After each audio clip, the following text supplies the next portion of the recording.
Bismillahirrahmanirrahim. Assalamualaikum warahmatullahi wabarakatuh.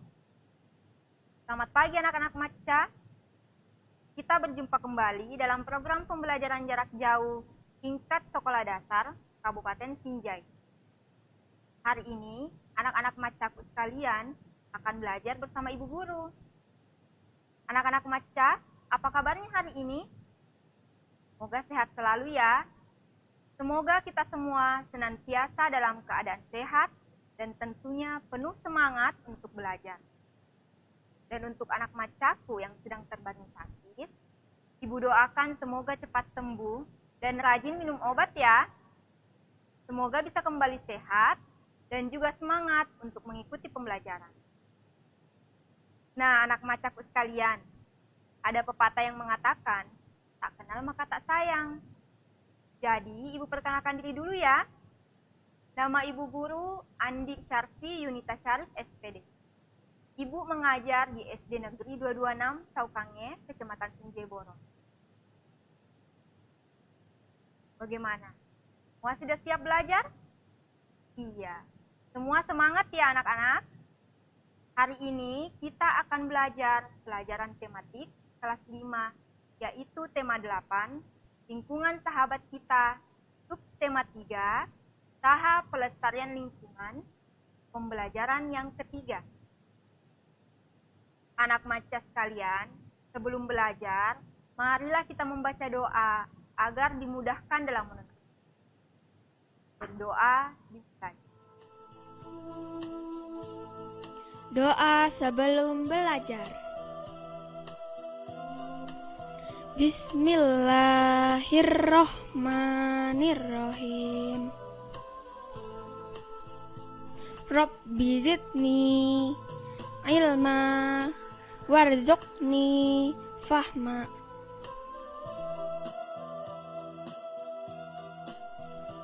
Artinya, ya Allah, tambahkanlah aku ilmu dan berilah aku rezeki akan kepahaman.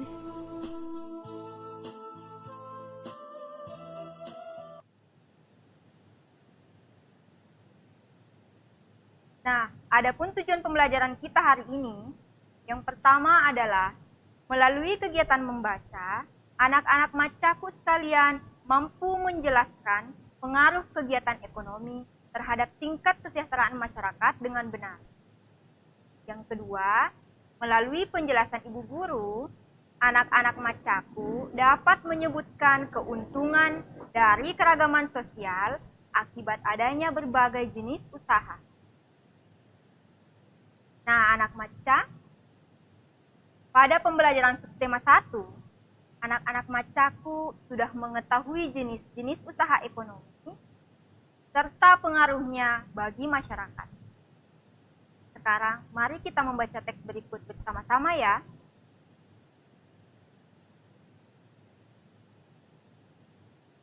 Pengaruh kegiatan ekonomi terhadap kesejahteraan masyarakat. Dalam kehidupan sehari-hari, kita tidak lepas dari kegiatan ekonomi. Apa sajakah kegiatan ekonomi yang dilakukan sehari-hari? Kegiatan ekonomi itu meliputi kegiatan produksi, distribusi, dan juga konsumsi.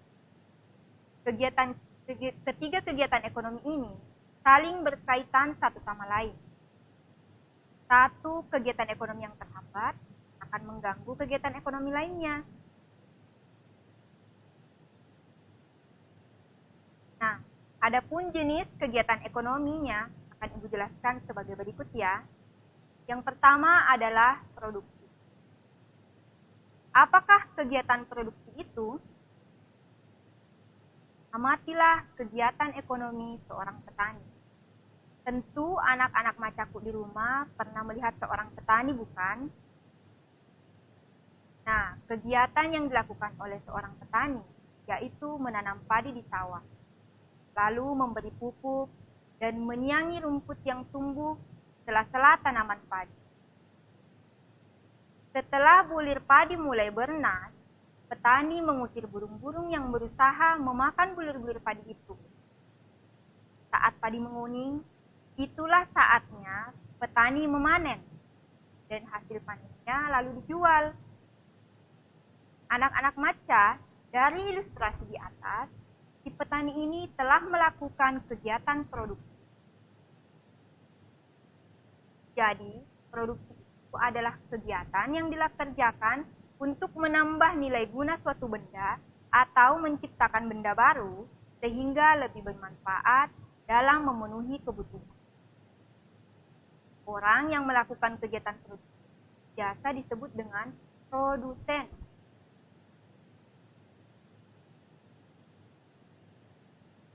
Kegiatan produksi berpengaruh terhadap kesejahteraan pemilik sumber daya ekonomi dan produsen. Sumber daya ekonomi adalah barang atau jasa yang dapat memberikan manfaat dan keuntungan. Sumber daya ekonomi dapat berasal dari sumber daya alam ataupun sumber daya manusia. Sumber daya ekonomi dapat diolah menjadi modal dasar dalam pembangunan. Dan bagi pemilik sumber daya ekonomi, adanya proses produksi memungkinkannya memperoleh balas jasa. Balas jasa ini bisa berupa sewa, modal, ataupun gaji. Dengan balas jasa ini, pemilik sumber daya ekonomi dapat memenuhi kebutuhan hidup. Bagi produsen, adanya proses produksi menyebabkan produsen memperoleh keuntungan yang selanjutnya. Keuntungan itu digunakan untuk menjaga kelangsungan usaha dan memenuhi kebutuhan hidup. Hal ini dilakukan dalam upaya mencapai kemakmuran hidup. Yang kedua, distribusi. Setiap hari anak-anak macaku pasti makan dan mengenakan pakaian, bukan? Nah, bahan makanan tersebut dihasilkan di suatu tempat tertentu. Pakaian yang anak-anak macaku pun gunakan juga diproduksi dari tempat tertentu. Untuk mendatangkan bahan makanan dan pakaian, diperlukan kegiatan penyaluran. Dan kegiatan inilah yang disebut dengan distribusi. Jadi, distribusi adalah kegiatan menyalurkan hasil produksi dari produsen ke konsumen. Dan orang yang melakukan kegiatan ini biasa disebut distributor. Kelancaran distribusi barang membutuhkan sarana transportasi dan jalan yang memadai. Tujuannya agar hasil produksi dapat segera sampai kepada konsumen dengan cepat dan tepat sehingga kebutuhan konsumen segera terpenuhi. Yang ketiga adalah konsumsi. Tentu anak-anak macaku sekalian suka jajan di kantin sekolah, bukan? Tentu saja sering ya. Saat waktu istirahat, anak maca pasti ada yang jajan di kantin dan ada pula yang makan bekal di rumah. Tahukah anak-anak maca, jajan di kantin dan makan bekal ini termasuk kegiatan konsumsi loh. Kegiatan konsumsi sendiri adalah kegiatan manusia mengurangi atau menghabiskan nilai guna suatu barang atau jasa untuk memenuhi kebutuhan. Dan orang yang melakukan kegiatan konsumsi ini biasa disebut dengan konsumsi.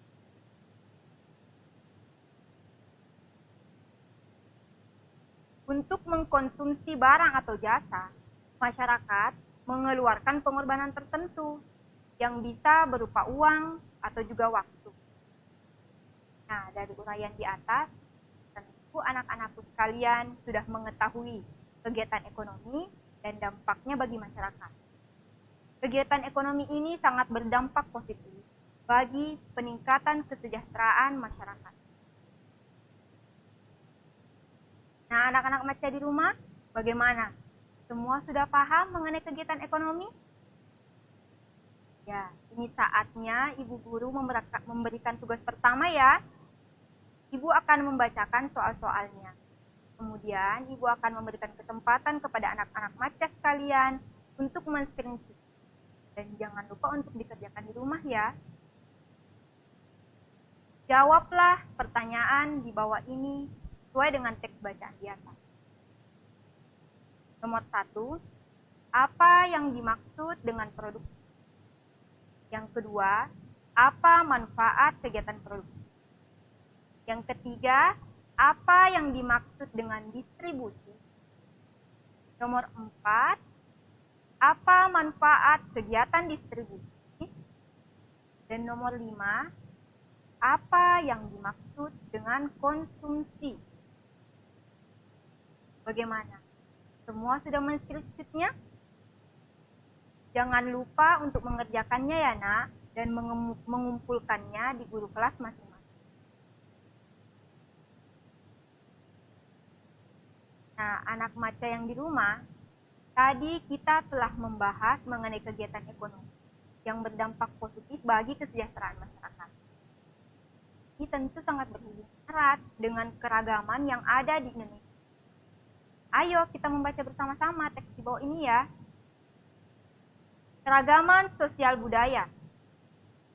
Indonesia adalah negara yang beragam yang dapat ditinjau dari banyaknya cara.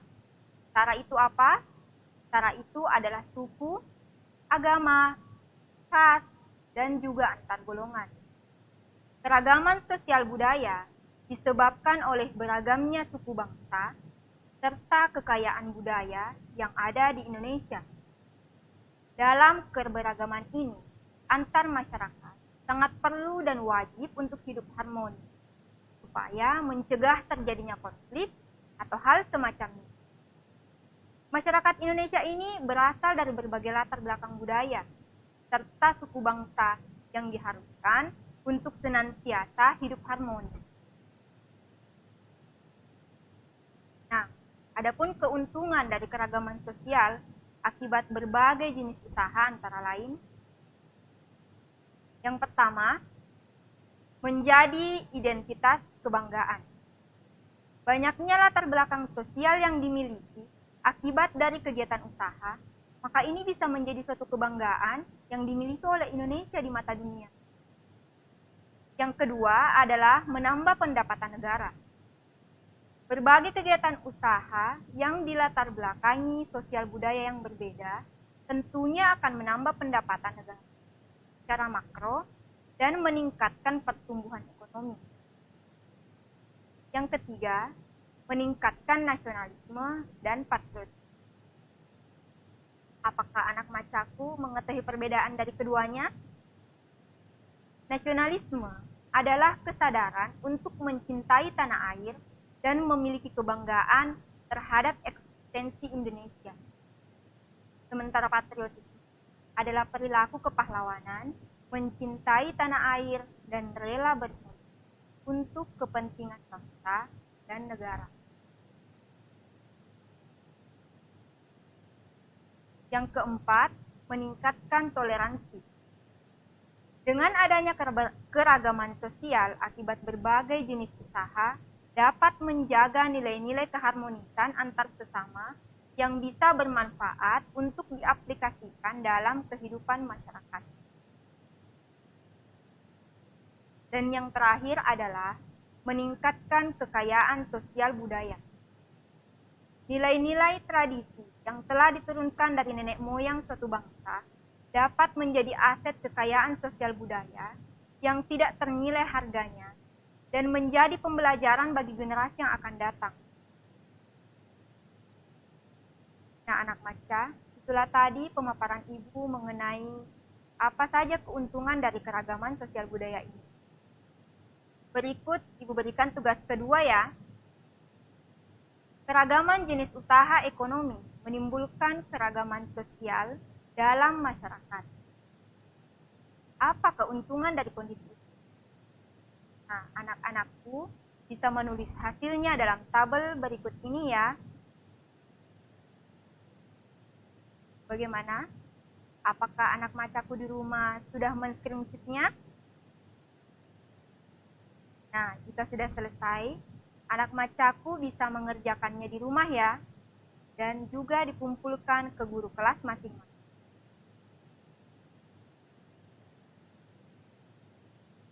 Nah, anak maca, adapun kesimpulan pembelajaran kita pada hari ini adalah yang pertama, Kegiatan ekonomi meliputi kegiatan produksi, distribusi, dan juga konsumsi.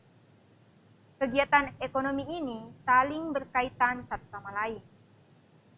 Yang kedua, keberagaman sosial adalah suatu kondisi yang terdapat berbagai macam sosial atau unsur sosial dalam suatu ikatan berupa suku, ras, agama, budaya, dan juga antar golongan. Dan yang ketiga, keuntungan keragaman sosial budaya akibat berbagai jenis usaha antara lain bisa menjadi identitas kebanggaan, dan menambah pendapatan negara, meningkatkan nasionalisme dan patriotisme, meningkatkan toleransi, dan meningkatkan kekayaan sosial budaya. Nah, anak-anak maca, cukup sampai di sini dulu ya pembacaan kita hari ini. Semoga anak-anak macaku di rumah dapat memahami dengan baik dan bisa bermanfaat untuk anak-anakku dan juga ibu guru pribadi. Terima kasih banyak ya sudah mengikuti pembelajaran kali ini. Jangan lupa untuk mengerjakan tugas-tugasnya di rumah. Ingat anak maca, malas adalah awal dari kebodohan. Tetap semangat belajar di rumah, dan jangan lupa 3M ya. Mencuci tangan dengan sabun, menjaga jarak, dan juga jangan lupa memakai masker ya kalau keluar dari rumah. Sebelum Ibu mengakhiri pelajaran hari ini, marilah kita sama-sama membaca doa agar pembelajaran kita hari ini bernilai berkah di sisi Allah Subhanahu wa Ta'ala. Doa sesudah belajar. Allahumma khrijna min zulumatil wahmi wa akrimna binuril fahmi waftah alaina bima'rifatika ya arhamar rahimin. Berdoa selesai. Wabillahi taufiq wal hidayah. Wassalamualaikum warahmatullahi wabarakatuh. Salam maca, salam si pakai.